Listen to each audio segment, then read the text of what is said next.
अस्सलाम वालेकुम, आदाब। मैं हूं खलील फरहाद और आप देख रहे हैं जांच पड़ताल। जैसे कि आप सभी जानते हैं, हमारे साहब यानी पीएम मोदी ने अपनी कैबिनेट करीब पूरी तरह से चेंज कर दी है। नए 43 मिनिस्टर को अपने ओहदे का हलफ दिलाया गया। हुकूमत की चापलूसी करने में मशगूल मीडिया ने पीएम मोदी की नई कैबिनेट को उनका मास्टर स्ट्रोक्स करार दिया। किसी ने कहा इस कैबिनेट में मुख्तलिफ कम्युनिटीज़ और इलाकों की नुमाइंदगी का खास ख्याल रखा गया है, फलां। लेकिन इस कैबिनेट में सबसे बड़े फ़र्क को चापलूस मीडिया ने अनदेखा कर दिया है। वो फ़र्क है पीएम मोदी की नई कैबिनेट में एक भी मुसलमान का ना होना। आज करेंगे इस इशू की जांच पड़ताल। फिलहाल आइए एक नज़र डालते हैं सेंट्रल कैबिनेट में नए मिनिस्टर्स और उनकी मिनिस्ट्री पर एक नज़र। मोदी सरकार की कैबिनेट की तौसीई हो चुकी है। पीएम नरेंद्र मोदी ने अपनी टीम में कुल 43 यानी 43 नए मिनिस्टर्स को शामिल किया है। अलग अलग रियासतों से इन चेहरों को आगे लाया गया है। मिनिस्ट्री के बंटवारे को लेकर बड़ी खबरें सामने आने लगी है। खबर है कि पीएम मोदी खुद साइंस व टेक्नोलॉजी की मिनिस्ट्री का काम देखेंगे। अमित शाह को होम मिनिस्टर के साथ साथ मिनिस्ट्री ऑफ कोऑपरेशन का एडिशनल चार्ज दिया गया है। वहीं मनसुख मांडविया मुल्क के नए हेल्थ मिनिस्टर होंगे। मैं मनसुख मांडविया ईश्वर की शपथ लेता हूँ। कांग्रेस से बीजेपी में शामिल होने वाले ज्योतिरादित्य सिंधिया ने सिविल एविएशन की मिनिस्ट्री के तौर पर हलफ लिया। मैं ज्योतिरादित्य माधवराव सिंधिया ईश्वर की शपथ लेता हूं। हरदीप सिंह पुरी को पेट्रोलियम और अर्बन डेवलपमेंट मिनिस्ट्री का चार्ज सौंपा गया है। I, Hardeep Singh Puri, do swear in the name of God. Arjun Munda tribal minister होंगे। किरण रिजिजू को लॉ मिनिस्टर यानी वजीर कानून व इंसाफ बनाया गया है। मैं किरण रिजिजू ईश्वर की शपथ लेता हूं। उत्तराखंड के नैनीताल से एमपी अजय भट्ट को डिफेंस व टूरिज्म का यूनियन मिनिस्टर बनाया गया। मैं अजय भट्ट ईश्वर की शपथ लेता हूं। मुल्क के नए आईटी और रेलवे मिनिस्टर अश्विनी विष्णु होंगे। मैं अश्विनी वैष्णव ईश्वर की शपथ लेता हूँ। स्मृति ईरानी को women's and child welfare ministry का जिम्मा सौंपा गया है। पीयूष गोयल को textile, food and consumer affair का जिम्मा सौंपा गया। धर्मेंद्र प्रधान को ministry of skill and education बनाया गया है। मीनाक्षी लेखी को फॉरेन यूनियन मिनिस्टर और कल्चरल डिपार्टमेंट की जिम्मेदारी सौंपी गई है।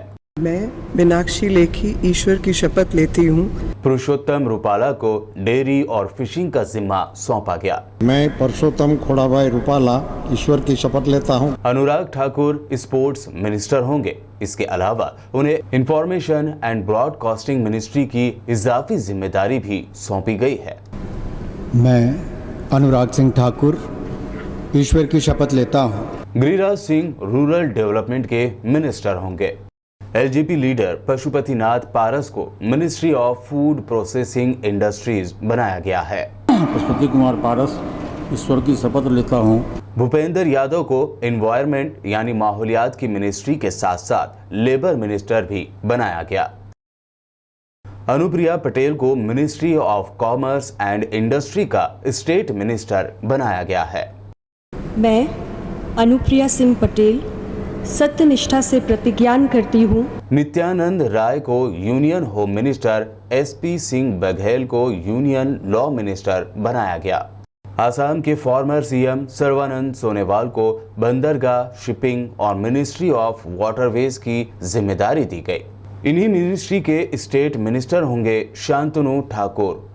I, Shri Shantanu Thakur, do swear in the name of God. Narayan Rane को micro, small and medium industries का मिनिस्टर बनाया गया। नारायण तातुराणी ईश्वर की शपथ लेता हूँ। तेलंगाना से बीजेपी के सीनियर लीडर और फॉर्मर यूनियन होम मिनिस्टर जी किशन रेड्डी को प्रमोट करते हुए कैबिनेट मिनिस्टर का दर्जा दिया गया है। ताहम अभी उन्हें कौन सी मिनिस्ट्री दी जाएगी, इस बारे में तफसील सामने नहीं आ पाई है। मोदी कैबिनेट में जिन 43 मिनिस्टर्स को हलफ दिलाया गया है उनमें कुछ नए हैं और कुछ पुराने।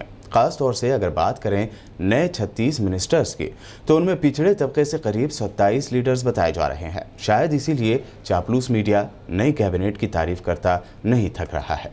लेकिन नए 36 मिनिस्टर्स में से एक भी मुस्लिम को जगह नहीं दी गई। आखिर ऐसा क्यों? क्या मुसलमान इस मुल्क का शहरी नहीं है? क्या भारत की 20 करोड़ आबादी पर मुश्तमिल मुसलमानों की मोदी कैबिनेट में नुमाइंदगी करने वाला कोई नहीं है? फिलहाल पीएम मोदी की 78 लोगों पर मुश्तमिल मुकम्मल कैबिनेट में सिर्फ एक मुस्लिम मिनिस्टर हैं, वो है मुख्तार अब्बास नकवी। अब जब ये सवाल हम करेंगे तो इसका जवाब पहले से ही तैयार रखा हुआ होता है कि बीजेपी में मुस्लिम एमपी है ही कितने, और शायद ये जवाब इसलिए भी तैयार रहता है क्योंकि मुल्क में 300 से ज़्यादा सीटें जीतने वाली बीजेपी ने किसी मुस्लिम चेहरे को कई रियासतों में टिकट दिया ही नहीं, ना ही ये जीते और ना ही उन्हें कैबिनेट में जगह देनी पड़े। सीधी सी बात है, सामने नजर आती है कि बीजेपी ने मुल्क की 20 करोड़ आबादी वाली मुस्लिम कम्युनिटी को पीछे छोड़ रखा है। सबका साथ सबका विकास का नारा देकर भारत के इख्तिदार पर राज करने वाले पीएम मोदी अक्सर व बेशतर अपने भाषणों में 130 करोड़ देशवासियों का नारा देते हैं, लेकिन क्या उन्हें एहसास नहीं है कि उनकी हुकूमत में 20 करोड़ के भारतवासी गायब हैं? सितम ज़रीफ़ी ये भी है कि पीएम मोदी की कैबिनेट में मुसलमानों की नुमाइंदगी ज़ीरो के बराबर एक ऐसे वक्त है जबकि कौमी सियासत या नेशनल पॉलिटिक्स में हर एजेंडे को मुसलमानों से जोड़ा जा रहा है। ऐसे में मोदी कैबिनेट में किसी मुसलमान को वजीर ना बनाया जाना और फिर मुसलमानों पर ज़्यादा बच्चे पैदा करने का इल्ज़ाम लगाते हुए आबादी को कंट्रोल करने वाला कानून लाना, ये बताना है कि बीजेपी को मुसलमानों से कुछ लेना देना नहीं है, ना उनसे और ना ही उनके वोट से। वहीं बात की जाए मुसलमानों पर ज़्यादा बच्चे पैदा करने का इल्ज़ाम लगाने की, क्या यह सच है कि मुसलमान ही ज़्यादा बच्चे पैदा करते हैं? आखिर ये सब कब से होने लगा? ये इल्ज़ाम ही ऐसा वाहियात है कि इसके खिलाफ कई मिसालें पेश की जा सकती है। ज़्यादा नहीं, लेकिन अगर 50 साल पीछे ही हम अगर चले जाएं तो पाएंगे कि औसत हिंदू घरानों में 7-8 बच्चे पैदा होते थे। जाहिर है ज़्यादा बच्चे पैदा होने का वास्ता धर्म या मज़हब से नहीं, पिछड़ेपन और गरीबी से है। इसका मजाक उड़ाने की जगह, हिंदू मुस्लिम में बांटने की जगह अगर इस पर संजीदगी से गौर किया जाए तो कुछ राह निकल आए। खुद हमारे प्राइम मिनिस्टर जनाब नरेंद्र मोदी जी के ही 6 भाई और बहन रहे हैं। बिहार के सीएम रह चुके लालू प्रसाद यादव के तो 11 बच्चे हैं। आज भी अगर देखा जाए तो मुसलमानों का पढ़ा लिखा तबके में 1 या 2 बच्चों वाला ही चलन है, तो क्या ये मुसलमान नहीं है? एनआरसी, कॉमन सिविल कोड और अब बर्थ कंट्रोल पॉलिसी वाले कवानीन लाने का जो खेल खेला जा रहा है वो सिर्फ और सिर्फ एक फ़िरक़े के खिलाफ चली जा रही चालें हैं। आखिर क्यों? एक फ़िरक़े के खिलाफ सबसे ज़्यादा जहर घोलने वाले बरसर इख्तिदार पार्टी से ही हैं।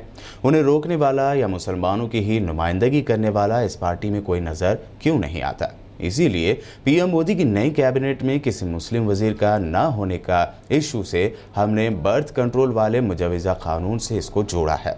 अगर मोदी कैबिनेट में मुस्लिम वजीर होते तो ऐसे मुखालिफ कवानीन पर वो मुसलमानों की नुमाइंदगी करते, मुसलमानों के मसाइल, उनकी तकालीफ अलग से दिखाने की कोशिश करते। लेकिन पीएम मोदी ने अपनी नई कैबिनेट बनाकर ये रास्ता भी ख़त्म कर दिया है। आज जो देश का चापलूस मीडिया और मोदी सरकार की हर वक्त पीठ थपथपाने वाले इंटेलेक्चुअल्स हैं, वो नई कैबिनेट में किसी मुस्लिम को शामिल न किए जाने पर एतराज़, तनकीद, तंज ये सब नहीं कर रहे हैं। क्या वाकई ये मान लिया गया है कि बीजेपी मुसलमानों की पार्टी नहीं है? ज़रूर गौर कीजिएगा। इस बारे में आप अपनी राय कमेंट बॉक्स में कमेंट करके ज़रूर दे सकते हैं। मिलते हैं जांच पड़ताल के अगले एपिसोड में। BBN चैनल को सब्सक्राइब और इस वीडियो को शेयर ज़रूर करें। आपके होस्ट खलील फरहाद को दीजिए इजाज़त। देखते रहिए BBN चैनल।